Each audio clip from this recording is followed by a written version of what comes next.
Hello and welcome viewers watching the news live on your television screens as well as on our social media platforms, YouTube and Facebook. I'm Salome Takhlai and I'll be with you for today's news. Stay tuned. President Tigrai said his government has set a time frame for the restoration of basic services in Tigray and the withdrawal of enemy forces from Tigray's territory, and has communicated this to the Ethiopian government and other important actors. The president emphasized that a peace process cannot commence as these services remain blocked and while Tigrayans forcibly displaced by these forces continue to suffer. Sara Kallal.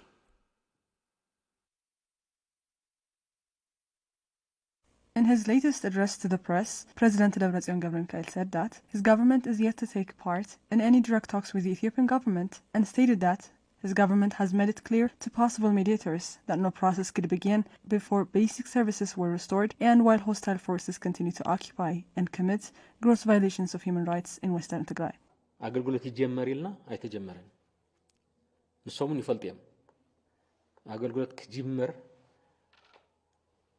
እሳቶም ተራራጀ ምልዩ በአሜሪካ ቢልና ማለት ስለዚህ አያኒያን ተጀመር ምርዳ ያድልይ ግን ክጅመር ጊዜውን ተቀሚጥሉ ነው ነሪ ዘይምልሱ እንተ ኮይነሙን መልሲ ኢናና አይዶልን ማለት ዝምልሱ አንተ ኮይነም ካ ያው መልሰ መለው ዛዓ ፍጻጽሙ ከመይ ተግባሪና ከነብል ሰው ብልና ምጽባይ ዝባል ግን የለን ስለዚህ ንሕና ማዓልትኒና አሚጥኒና ሳው አንተ መልሰው ምን ሐድ ይሉ ማለት ወይ ከጀመሪ ዘይጀመር ተኮይኑ ነው ዋና ስራሕ ዝሰርሕ The president emphasized that the international community should not understand the naming of negotiators to mean that the Ethiopian government is in any way more serious or committed to negotiations, and that a serious attempt towards peace should start with an end to all hostilities, with the restoration of basic services and with the restoration of status quo ante.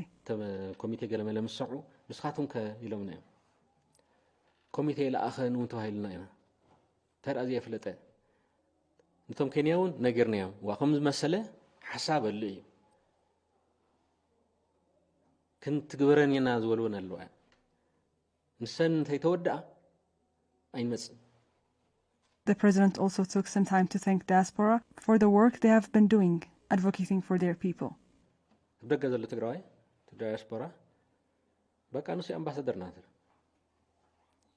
أمباسادر زبهال تبدأ بسرعة أمباسادر نسوقن جوبز أمباسادر نتخوين أنكرا أمباسادر كجورز جبا ببجوزو توديهم ببولكمون بعلم كم يسخدنا توم سوى سلطانات بولكم يهودو توديهم يهودو تسلفهم يا صراحة زلي في التي نميدي يهودو نكسع يهودو التي أنا زخون دقف تبدي لنا دقفنا زلمة التي بقتهم.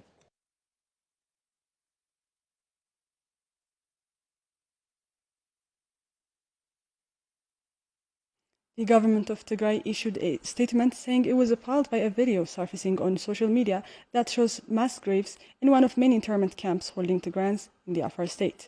The government said thousands of Tigrayans across Ethiopia are being arbitrarily and indefinitely held in these camps, where they have little access to food and medication, leading to the death of many women, children, and the elderly, and said the internment camps were just one means through which the Ethiopian and Eritrean governments would continue to execute genocide against the people of Tigray.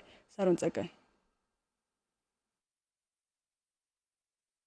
government of Tigray issued a statement condemning violence against Tigrayans in the Afar state, following the publication of a mass grave in an internment camp in Samara. The statement said the video was just one demonstration of the scale of violence against innocent Tigrayan civilians in Ethiopia, referring to it as genocide. But the statement did not, however, go without thanking communities in Afar that has played an important role in exposing atrocities against innocent Tigrayans in the state. The statement said that the internment camps in Samara that are holding thousands of Tigrayans are composed of innocent migrants deported from Saudi Arabia, and that others were survivors of the Ab'ala massacre, as many Tigrayans in the state continue to be killed, displaced, and their properties looted in an effort to sow a seed of hate between the people of Afar and Tigray. The statement said the detainees were being held in horrid conditions in these overcrowded internment camps and were not being provided with food or medication, leading to the deaths of many, including children, women, and elderly. The office stated that more than 17,000 Tigrayan members of the National Defense Forces and hundreds of thousands more are languishing in several internment camps all over the country, and that the international community needs to take a decisive action that can compel the Ethiopian government to release these detainees without any preconditions. The office also called on the international community to play its part to ensure that an independent investigation is conducted on all crimes committed on Tigrayan residents in Afar.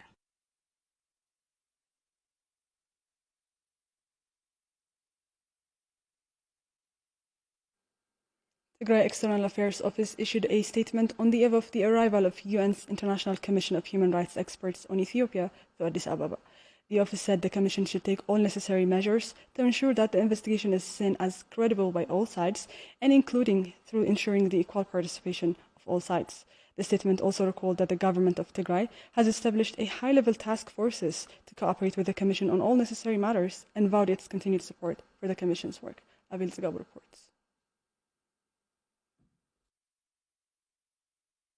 Tigray External Affairs Office issued a statement on the eve of the arrival of UN's International Commission of Human Rights experts on Ethiopia to Addis Ababa, saying that if the Commission expected for its work to be taken seriously, it would have to engage all parties to the conflict. The office said that the Commission should take all necessary measures to ensure that the investigation is seen as credible by all sides and ensure that the Ethiopian government does not play an undue part in the process, and that this would include disregarding the joint report produced by state-appointed Ethiopian Human Rights Commission and the Higher Commissioner for Human Rights to ensure that the newly appointed commission can dictate the terms of the new investigation, unencumbered by the highly contested joint investigation. The office also stated that allowing Abiy Ahmed's government to dictate the process would defeat the very purpose of undertaking independent investigation, stating concern that the Ethiopian government is attempting to revise the mandate of the investigation by having it only cover events since June of 2021, which conveniently trimmed the scope of the investigation to put it in line with political interests of Abiy Ahmed. The statement finally stated that the government of Tigray is confident that the Commission will discharge its responsibilities with the utmost integrity and remains committed to making the Commission's work a success. As part of its commitment, the government of Tigray has established a high-level task force with full authority to manage all the cooperation. Goitatom Ghebreselassie has captured the world's imagination after her record-breaking performance at this year's Athletics World Championship in Oregon that won Ethiopia the gold medal in women's marathon last Monday. But this 27-year-old story of victory is perhaps eclipsed by the fact that for more than a year, the world champion has not been able to communicate with family members and is unsure about the state of their health. The year-long siege on Tigray has meant that even Goitatom, a world champion that has earned her country a gold medal in record time, cannot share her victory with family members in Tigray. Our reporters visited her family in Tigrai in southeastern Tigray to meet her family, who share their excitement but say they miss their daughter dearly. Haile Gabra has the details. Goitatom Ghebreselassie has captured the world's imagination after her record-breaking performance at this year's Athletics World Championship in Oregon that won Ethiopia the gold medal in the women's marathon last Monday. But the 27-year-old's story of victory is perhaps eclipsed by the fact that for more than a year, the world champion has not been able to communicate with family members and is unsure about the state of their health. The year-long siege on Tigray has meant that even Goitatom, a world champion that has earned her country a gold medal in record time, cannot share her victory with her family members in Tigray. We traveled to meet with her mother, Britu Kasu, and father, Ghebreselassie Taklesgi, in Mayqayah in southeastern Tigray, who say they are very proud of their daughter.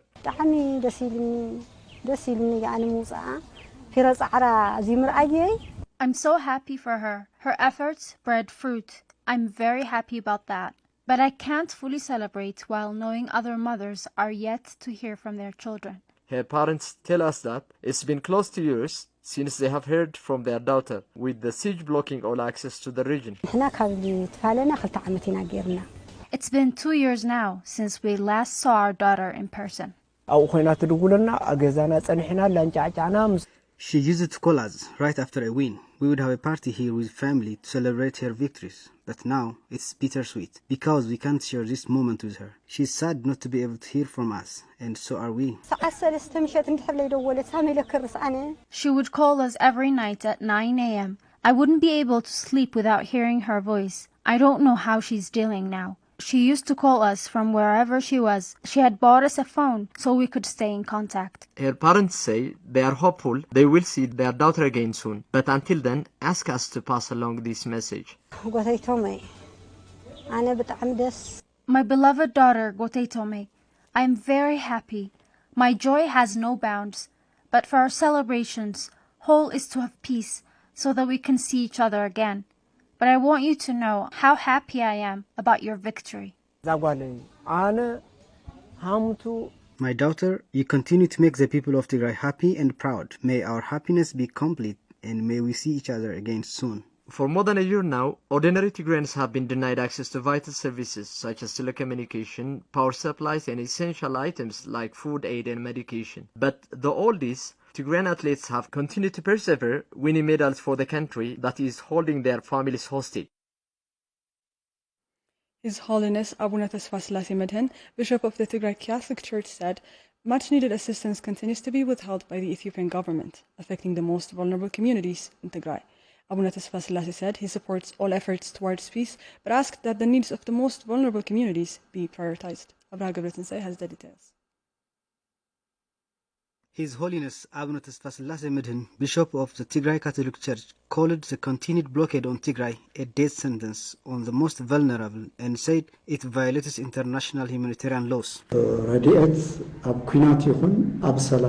Unfettered humanitarian aid, be it in a war or peacetime, should be able to reach all those in need.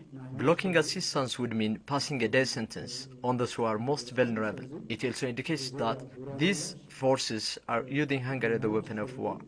The bishop said that they believe that perpetrators of the war on Tigray will be held accountable for their crimes and that history and world should never forget what is unfolding in Tigray. Every other minute of this blockade is taking the lives of many children and the elderly.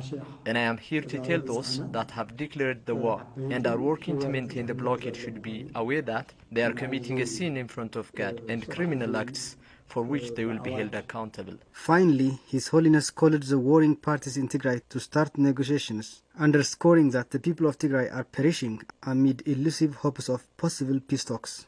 ንሰላም ቦታታት ዓድታት ከሻበት ቆጽርንተት ማሻሹን ህዝቢ ዝብላ ዝስተ መሐከሚ ሲኢኑ ይሃልቅ ስለዘሎ The people of Tigray are perishing due to the man-made hunger and lack of medical services. So, negotiation for a peaceful resolution of the conflict should come at the earliest possible time.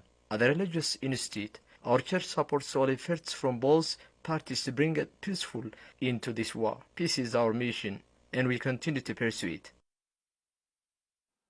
Improved access to agricultural inputs such as fertilizers, improved seeds, and pesticides has increased the level of production for farmers in Tigray over the past decades. But the year-long siege on the region has meant that these farmers have not been able to access these inputs and have already started to sell their lands without them. Our reporter Winta Kidana met one farmer in the district of Khulta Ulalo, a father of 6 who is afraid he will not be able to feed his children with his harvest. Winta Kidana reports. Gabra Xavier Tsagay is a farmer in the district of Uro, Eastern Tigray. Like all farmers in Tigray, Gabra Xavier is concerned about the planting season. Most farmers in Tigray have not had access to basic agricultural inputs such as fertilizers, pesticides, or improved seeds, and they're concerned that they will produce no too little to feed their family members. There is no seed, there is no fertilizer too. The blockade has made things quite difficult for farmers in Tigray. I don't know if the land will be able to grow anything without fertilizers. It's gotten used to it already. We're using composts as an alternative, but I don't think it will work. Gabra Xavier says agricultural inputs are essential for a farmer's productivity, and that is in this time. I don't have my own land, but I rent this plot and plowing it with my own oxen and share half the product with its owner. I have never plowed this land without fertilizers. I used to plant improved seeds of wheat here with the help of experts. When we had access to fertilizers and improved seeds, this small plot of land used to give me 10 quintals. Gabra Xavier says the impacts of the siege has been devastating for him and his family, who are now going to bed on an empty stomach.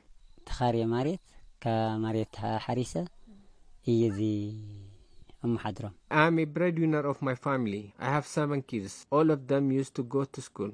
Plowing this land was how I used to provide for them. My kids used to have more than enough to eat, enough clothes, and anything else they needed. I had a good life, but now kids have nothing to eat. They go to sleep on empty stomach. It's hard to see that as a father. The situation was somewhat similar last year during the occupation of Ethiopian and Eritrean forces. According to Gebre እግዚአብሔር, he says soldiers used to threaten farmers who were plowing their lands. Last year, we were told not to plow our lands by both Ethiopian and Eritrean soldiers. We did the first round of plowing whenever after ensuring they were not around. If they somehow find us working in the land, they would interrogate us to know why we were plowing or doing anything at all with our land. Later, they killed 3 members of a family in their farm and in front of their kids. They forbid their families from burying the bodies. They left the bodies in the farm for days, so to terrorize other farmers into obeying them. The devastating impact the siege has had on Tigrayan household is perhaps indescribable, but the impact of the siege on farmers is an indication of how much more catastrophic things could get in Tigray. Ago is an ethnic minority group in the Amhara region living in areas bordering Tigray. In addition to being impacted by the conflicts, the area has also been affected by the siege on Tigray, with aid agencies being blocked from reaching the area and vital services being discontinued for over a year. We visited the area and spoke with residents and a local administrator that says no aid agencies have so far reached the area and pledged with the world to do what it can to give assistance to the many in need. Haile Gabru has the details.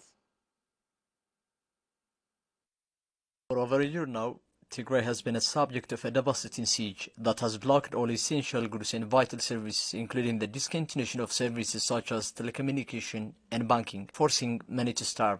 This is the district of Bervita in the Amhara region. Its residents are the Ago people, a minority ethnic group in the region. The area is one of many to be affected by the ongoing conflict, but more devastating has been the siege that made it impossible for residents to access food assistance and medical care.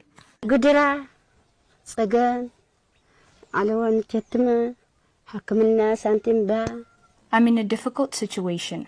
I have nothing to eat. I don't have clothes. I don't have shoes. It's been so long since I've had injera with some form of sauce.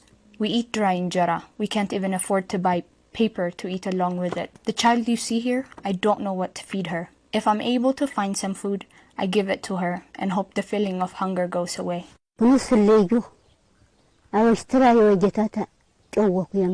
Our house is empty. We look to God and ask what He plans to do with us. We are close to dying of hunger. We are being punished with starvation. Almost halfway through the planting season, the residents say they have no access to essential inputs. They say they feel the worst and expect conditions to become only more difficult. We're always, as you see us here, pleading with God to help us. There's not a drop of food in my house. We just watch the sun rise and then set again. We have nothing to eat or drink. There's nothing in our home but water. We're not planting either. There are no grain seeds or water. We're yet to plant anything. Alefa Brhanu, a local official in the area, pleads with aid agencies to serve the millions in dire need in the area. The people are desperate. We haven't been able to communicate with aid agencies. The area is also difficult to access. Everyone is hungry. Everyone is suffering. If it continues in this manner, things will be so much more difficult. We need aid agencies to do what they can for the people of this district. Global Society of Tigrayan Scholars and Professionals GSTS issued a statement on Saturday congratulating Professor Mituku Haile after he was awarded the World Agriculture Prize. The society thanked the professor for his dedication to Tigrayan farmers, but asked that the world works together to ensure that these gains are not permanently reversed due to the war on Tigray. Abel Zagao has more. Global Society of Tigrayan Scholars and Professionals issued a statement on Saturday congratulating Professor Mituku Haile on being awarded the World Agricultural Prize. The society said what the world recognizes the dedication of Mituku It is also important to remember that much of what the professor had helped build has been devastated by the war waged on Tigray. The statement said the world laureate wasn't able to receive his prize in person due to the siege on Tigray, and said the world should break its silence in face of the suffering of millions in Tigray, most of them farmers, whom the professor had dedicated his life to serving, and said the world needed to act to ensure that the professor's work over the past few decades wasn't in vain. Professor Mutsuko got his bachelor and master's in science from Addis Ababa University and his PhD from Ghent University in soil science and land evaluation. The professor served Ethiopia at various levels of government, including as its representative to the UNESCO. He is partner to the birth and expansion of Maqala University, a prominent institution in the country, enrolling almost 7,000 students every year. That's it for me and the whole team here in Maqala. Thank you.